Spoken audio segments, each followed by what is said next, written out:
Hi, this is violinist Rachel Barton Pine. I'm really looking forward to collaborating with the Greenville Symphony on two wonderful works from the violin repertoire, one from the 19th century and the other from the 21st. Bizet's opera Carmen is popular worldwide, one of classical music's greatest hits. Parts of the opera have been played by all kinds of instrumental combinations, everything you can possibly think of.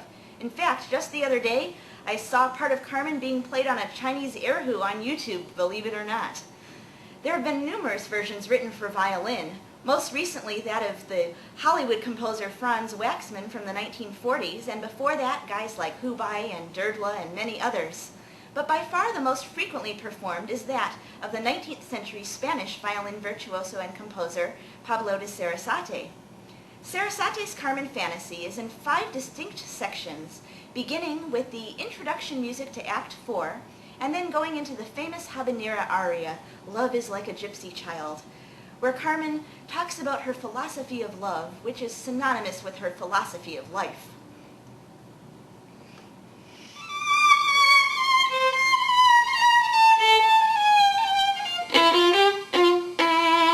And of course, the second part of the aria.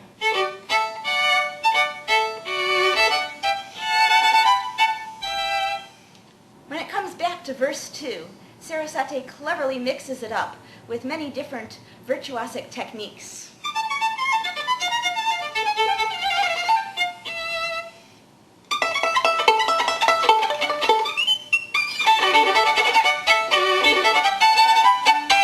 Very flashy, fun stuff.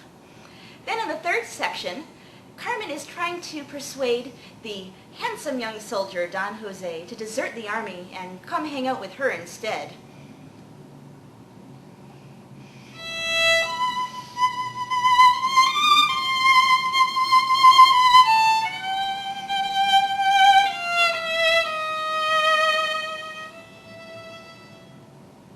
Don Jose is hesitant out of loyalty to the army and also loyalty to his innocent fiancée. But Carmen ups the ante. In the next section, the famous Seguidilla aria, she says, well, hey, if you come with me to Sevilla, we can drink manzanilla and dance the Seguidilla and basically have a really great time. Well, being Carmen, she succeeds in getting the guy. How can you resist this music?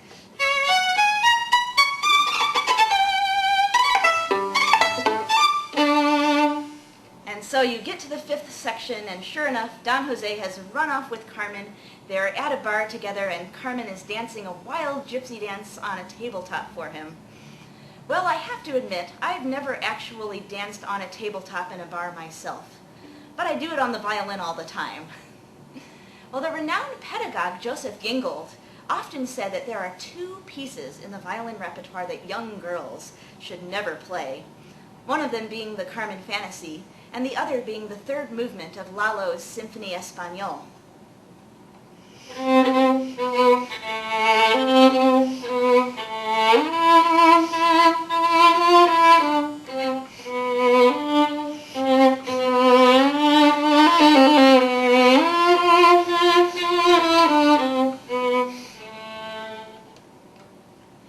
Well, had Professor Gingold lived to see the creation of the Red Violin, he undoubtedly would have added it to his list. It's not flirtatious all the way through like the Spanish repertoire, but there's one particular section which is extremely graphic.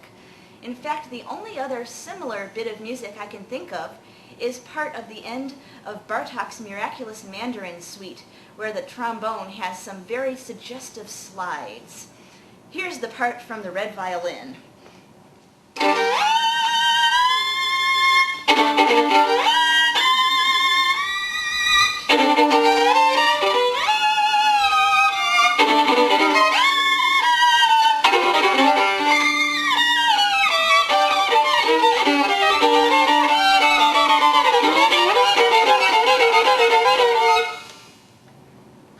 Wow, that's such an exciting part. Can't wait to do it with the orchestra. Well, those of you who've seen the film know exactly what that section is. Of course, that's where the Paganini-like character is simultaneously hanging out with a groupie and also playing the violin. Talk about multitasking. Well, The Red Violin is such a wonderful movie and one of my all-time favorites because the main character is not a person, but in fact a violin. I've always thought that violins were really people anyhow, that they really do have souls. And in this particular movie, that's represented by a beautiful theme, which is the main motif of the violin. And as the violin journeys through time and passes through many hands and has many adventures, that theme continues as its life story, transformed into classical caprices and gypsy music and Chinese music and all kinds of different styles, but at its heart it's the same theme. And that idea of the repetitive theme, the repetitive bass line and melody, is why the concert piece based on the music from the Red Violin is titled a Chaconne. Here's the theme.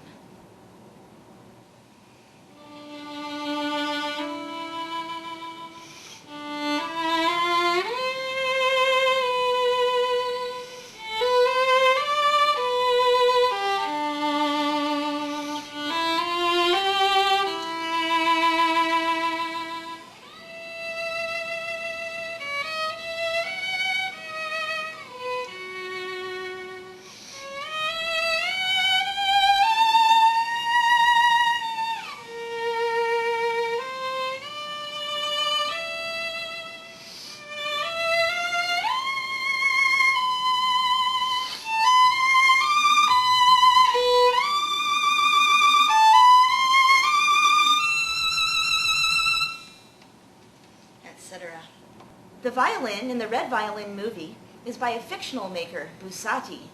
The instrument that I'll be playing on for the concert is the violin that I've been using since 2002 by the great Guarneri del Gesù, the ex-soldat, made in 1742. Every great instrument from the 1700s and 1600s has a story to tell, and my particular violin is called the ex-soldat in honor of Marie Soldat, one of the rare 19th century women violin soloists who was a protege of Brahms and one of the first champions of his concerto. It was Brahms himself who selected this instrument for her use and found an aristocratic family to buy it for her. So in other words, my violin met Brahms and even jammed with him when Marie Soldat and he played chamber music together. I just wish it could tell me about it. Well, Brahms, Bizet, Sarasate, and lots of other great musicians and composers are no longer alive, but John Corigliano, the composer of the Red Violin music, is indeed alive and still composing fantastic music, and I had the great honor of working on the Red Violin with him. In fact, after he composed the music for the soundtrack and the concert piece, he actually wrote 3 more movements of mostly new original music to complement the Red Violin Chaconne and turn it into an entire violin concerto. And I was the second violinist after its dedicatee Josh Bell to get to play the concerto, which was so exciting. Even though I'm not going to play the other 3 movements in this concert with the Greenville Symphony, I can't resist showing you one really, really cool part from the 3rd movement. It's a technique on the violin that may never have been used before. Certainly I had never encountered it until this concerto. Basically, the violin has to be bowed really far over the fingerboard. Normally you bow between the fingerboard and the bridge, but you actually have to bow way over the fingerboard. Now if you're going to just do that on the G string, for example, you're either going to bump the wood of the violin or you're going to bump the D string. There's no way to get around that, except if you hold down the D string, depress it with a higher finger, and then finger the G string with a lower finger. A completely unique sound quality comes out.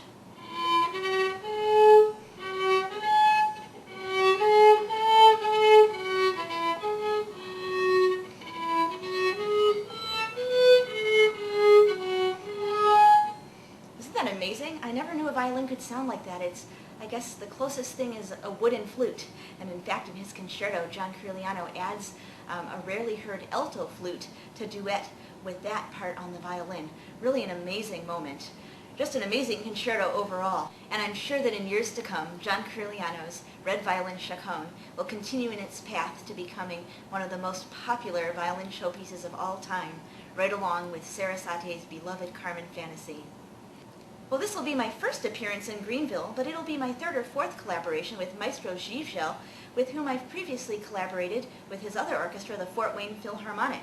So I'm really looking forward to working with him again, and I'm really looking forward to meeting all of you in Greenville. See you at the concert.